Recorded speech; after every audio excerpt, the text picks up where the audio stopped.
Hi crocheters, we're going to go over some tips and tricks on how to add hair to your troll. This is going to go over the hair types, the body yarn types that I'm using, how to attach the yarn, how to cut the strands so that we don't have to do any cutting at the end, or if you do, it's very minimal. I'm not a hairdresser, so this is written for those that aren't hairdressers as well. If you are, then this is probably your cup of tea. But if not, we're gonna go over everything you need to know on how to make troll hair. So let's get started. All right, so we are going to start by going over the yarn that I use for the body. My two favorites right now are Big Twist Posh. I think this is Croissant or something like that. It's a sand color.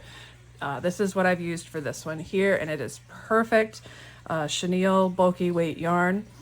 And if you prefer something worsted weight but don't want to use an acrylic yarn, I recommend Loops and Threads has this new brand out now. It's called Petite Pearl, and it's very similar to Skinny Chenille. So if you're loving that, you'll love this as well. The shades are a little bit different in this brand, and the texture might be slightly fuzzier on this one, but ultimately they're pretty much identical. But this is the brand that I would recommend, and this color is tan for the body if you're looking for a smaller, thinner worsted weight, medium weight yarn. As for the hair, you can obviously use a solid color like this for the hair. You wouldn't have to worry about cutting your strands into your 3 different sizes as much. Obviously you cut them as the pattern says, but if you're using a variegated like this is probably my favorite colorway. It's called Retro Stripe by Red Heart. And so when you use this yarn and you cut your 3 strips, you'll have to pull out a lot of yarn. You're going to pull out your first color of pink, your orange, your yellow, and you're just going to keep cutting those strips as the pattern calls for. So it's a little bit trickier to use that yarn, but it's obviously worth it in the end. Here's these 2 here. This is the Retro Stripe I just showed you, and this is a different colorway by the same brand. So how do you cut your strips? So you obviously can use a ruler. Some yarn labels actually, like Parfait Chunky, this label here, they actually have a ruler on the inside, so you can use that as well. I believe some others do that. I can't remember offhand who they are. But what I like to do instead of using a ruler is to actually take your yarn label from whatever yarn you're using and fold it. So let's say we're using this label for the 6-inch strips. You're going to fold this so that it is 3 inches across, because what we're going to do, let me get this orange out here, is we're going to start at one end here, and we're going to wrap it around our label. And you're just going to keep wrapping until you're done counting how many strips you need, or if you're like me, you kind of just make a whole bunch and you'll use it up later. So you're then going to cut at the same side that you started, and then cut here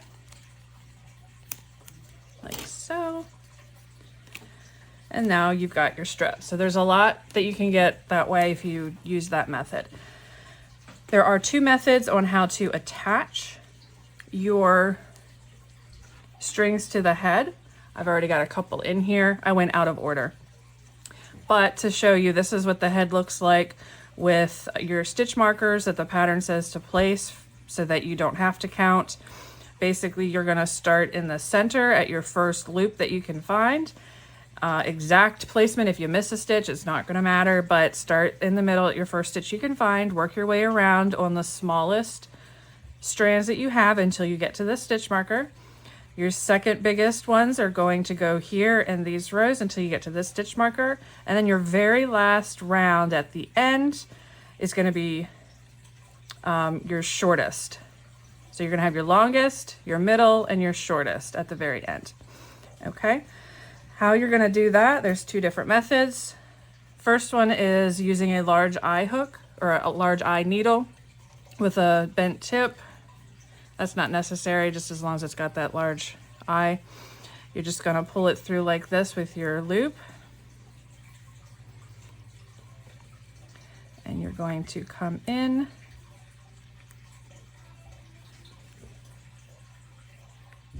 Actually, this is the wrong way.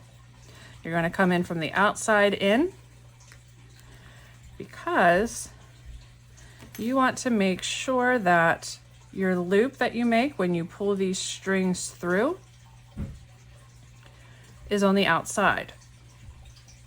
Otherwise, you're going to have this on your outside, and you don't want that, especially when you get to this last row, so it creates a nice clean edge. So I just stuck that one there on the end so you can see it a little bit better than pulling from the inside. The other way you can do this is using a crochet hook. I recommend a 3.75 or smaller so that you can get in these stitches. When you start here, I use the needle. When you get to the outside, I actually use the crochet hook. Use whatever is best for you. But you're going to come in.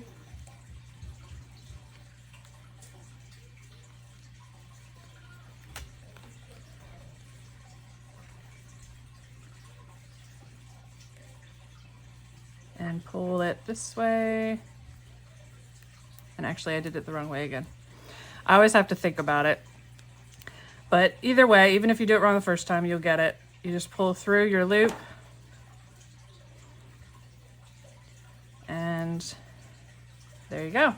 So you can do either way, either with the crochet hook or the needle. Both will get you the same results. It's just whatever is fastest for you. But again, start in the middle. I just started out here to show you. Okay, so the next thing you're going to do when you have all of these around, if you're going to be using the variegated yarn, you'll most likely want to do each color differently. Do a pattern of, you know, pink, orange, yellow, green, blue, purple, the whole way around in your pattern, or you can just do patches if that's what you want. It's up to you. When you get them all on there, this is the most time-consuming part here. The body takes hardly any time at all, but all you're going to do is brush these strands like this until they get fluffy. It's a little hard right now because I don't have much here, but that's how you brush it.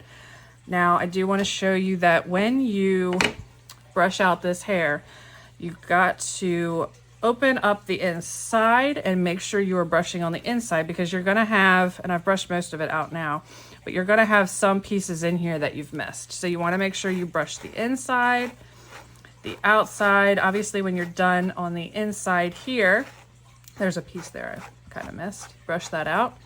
When you're done that and he looks a little messy, you're going to have to come back out here and brush the outside. Like so. When you are done that, if you aren't liking the way that the hair is shaped, you can certainly trim it. This is where it comes handy if you're a hairdresser, but if you are not, that is fine. I do this best holding this upside down and cutting at a curve in like this, and just kind of trimming at an angle in. You can certainly hold it whatever way is easy for you, and trimming as needed. So this is one of those things where you got to watch trimming too much, because you certainly don't want to have to redo the hair if you've got a little bit too hacky cutting your hair there. Sometimes it will take you one to get it right, but after that you should have the hang of it. And there's that. If you are using a medium weight, if you're using a super bulky chenille, like the Posh, you can certainly just use regular worsted weight acrylic yarn.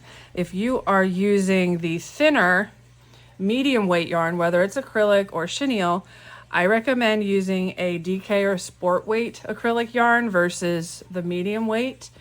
Or you can follow the pattern for skipping a couple rows just to help with how bulky it is. Because if you're using a thinner yarn for the body and the same acrylic weight for the hair might be a little bit too much.